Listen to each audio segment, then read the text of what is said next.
Okay. Candidate number 5, choose a number 2, 4, 12, 11, 10, and 5. I'll repeat. Mamili ka sana sa numerong ito. 2, 4, 12, 11, 10, and 5. Okay, 5. Makinig. If you were to win the Mr. Intramurals 2012, how would you conduct yourself as Mr. Intrams 2012? I'll repeat. If you were to win Mr. Intramurals 2012, how would you conduct yourself as Mr. Intram 2012?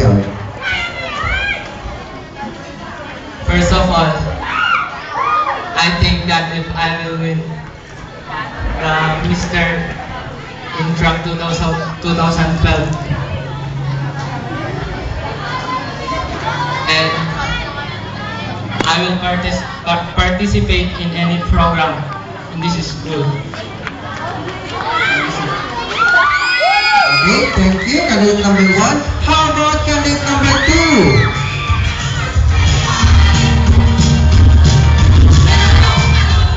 Okay, candidate number 2, choose between 2, 4, 12, 11, and 10. Number 4, sir. Okay, question number 4. This is your question. How can you develop your well-being and make a healthy and productive citizen of your country? I'll repeat.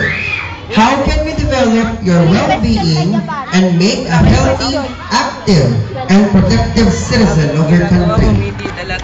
I can develop my well-being and make a healthy, active, and productive citizen of our country simply by taking and adhering the proper food diet and by following the right manners and conduct that has been taught with us, and being active and obedience to the duly constituted administrators.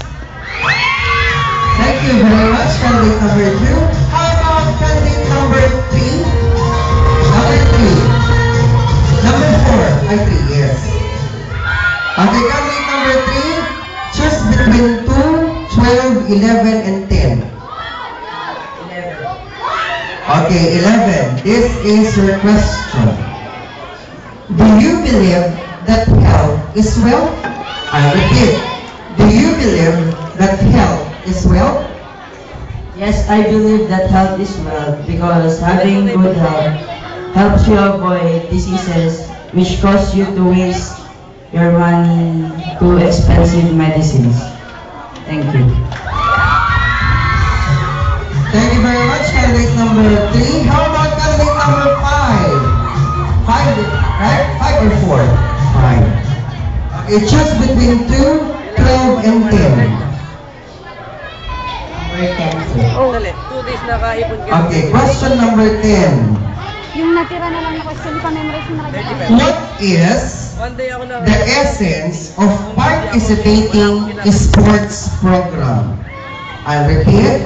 What is the essence of participating sports program? Una po sa disiplina at kooperasyon. Choose between 2 and 12. 12.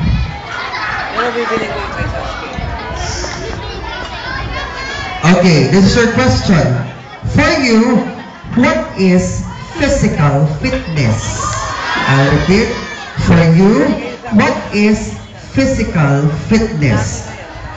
Physical fitness is a physical development of the care of human body. That's all. Thank you. Thank you very much. So there you have it, our candidates in their question and answer portion. But before that, we shall give the certificate and simple token to our guest speaker and to our distinguished board of judges.